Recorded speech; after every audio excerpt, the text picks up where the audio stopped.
రోగ శరీరం రావడం ఒక ప్రత్యేకంగా పిల్లలు కొంతమంది ఆడపిల్లగా వచ్చింది. వచ్చినప్పటికీ ఒక వచ్చే సెకండ్ పోదు కదా. ఒకసారి కూచిపూడి నాట్యం యొక్క ప్రత్యేకత గురించి ఈవిడ శిష్యురాలు చంద్రలేఖ చెప్పమా అధ్యక్ష.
Let's do this. If you want to control your పెద్దవారికి సత్కరించినప్పుడు స్టాండింగ్ ఓవేషన్ అనేది చిన్నవారిగా మన ధర్మం.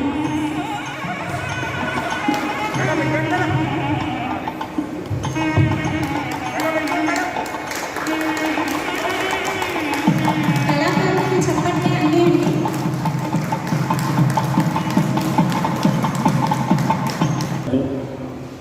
ఈ ఎపిసోడ్ 3 ఎడిషన్ సింహపురి నాట్యోత్సవం 3వ ఎడిషన్ నిన్న ఈరోజు జరిగింది. ఒకసారి నేను కృష్ణారెడ్డి గారు మాట్లాడుతున్నప్పుడు ఇది మనం వర్కింగ్ డేలో కాకుండా శని ఆదివారాలు పెడితే బాగుంటుంది, ఎక్కువ మందికి చూసే అవకాశం ఉంటుంది అని వారు సూచించడం జరిగింది. వారి యొక్క నాయకత్వంలో నెల్లూరులో కళలకి ఇదే ఆదరణ అభిమానం చూపిస్తూ సింహపురి వాసులు కళలను పోషించాలని చెప్పి ఈ వేదిక ద్వారా కోరుకుంటూ భారతదేశము ప్రపంచానికి సంతోషంగా ఉంది. నిన్న ఇవాళ కూడాను సింహపురి నృత్యోత్సవాన్ని ఇంత సక్సెస్ఫుల్గా జరిపించడానికి నాకు తోడుగాను నీడగాను ఉన్న వాసు గారికి, కృష్ణారెడ్డి గారికి కూడాను నేను ధన్యవాదాలు తెలుపుకుంటున్నాను. ప్రతి సంవత్సరం కూడాను ఇక్కడ తప్పకుండాను సింహపురి నృత్యోత్సవం జరుగుతూ ఉంటుంది. అలాగే ఇక్కడ కొన్ని ఫ్రీ వర్క్షాపులు చేయించాలి పిల్లలకి అనే ఒక ఆశయం కూడా ఉంది. అందరూ బాగా చేస్తున్నారు. కానీ మా గురువుగారు వెంపటి చిన్నసత్యం గారి ఆ స్టైల్, మాస్టర్ గారి స్టైల్ని ఇంకా కూడాను నెల్లూరులో దాన్ని తీర్చిదిద్దాలి అని నాకు కొంచెం అనిపించింది. అందుకని అటువంటి కూడాను మేము వర్క్షాపులు చేస్తూ పిల్లలకి కొంచెం కూడాను పర్ఫెక్షను దాని గురించి కూచిపూడి నృత్యాన్ని గురించి తెలియజేయాలని నా కోరిక. అది తప్పకుండా తొందరలోనే మేము చేయబోతున్నాము. నాకు తోడుగాను వీళ్ళిద్దరూ ఉంటారు. వాళ్ళిద్దరి సపోర్ట్ ఎప్పుడూ ఉంటుంది నాకు. Thank you so much. ఎన్నో కళాకారులు పోషిస్తున్నాము. కూచిపూడి మన రాష్ట్రంలో పుట్టింది. ఈరోజు దేశ విదేశాల్లో దానికి ప్రాముఖ్యత అంటే దానికి మన అనుభవమోహన్ గారు తాను సొంతంగా ఈ ఊరు పుట్టింది కాబట్టి ఎక్కడో సిటీలు చేసిన ప్రోగ్రాన్ని ఇక్కడ వివిధ రాష్ట్రాల నుంచి, వివిధ దేశాల నుంచి వాళ్ళ శిష్యులు తీసుకొచ్చి ఈ వేదిక మీద చేయడం నిజంగా మన అదృష్టం భావించుకున్నాం. కాబట్టి నెల్లూరులో కళాకారులు, పూజ కళాకారులతో కూడా అనుపమోహన్ గారు చేసిన దాన్ని గమనించి భవిష్యత్తు ప్రతి సంవత్సరం చేస్తుంది. కాబట్టి ఆ నాట్యోత్సవాన్ని మేమందరం ప్రోత్సహించాలిగా కోరుకుంటూ ప్రతి సంవత్సరం ఇదే నెలలో జరుగుతుంది. కాబట్టి మీరందరూ కూడా సింహపురి నాట్యోత్సవాన్ని అనుపమోహన్ గారు చేసి ప్రోత్సహించాలని కోరుకుంటున్నాం.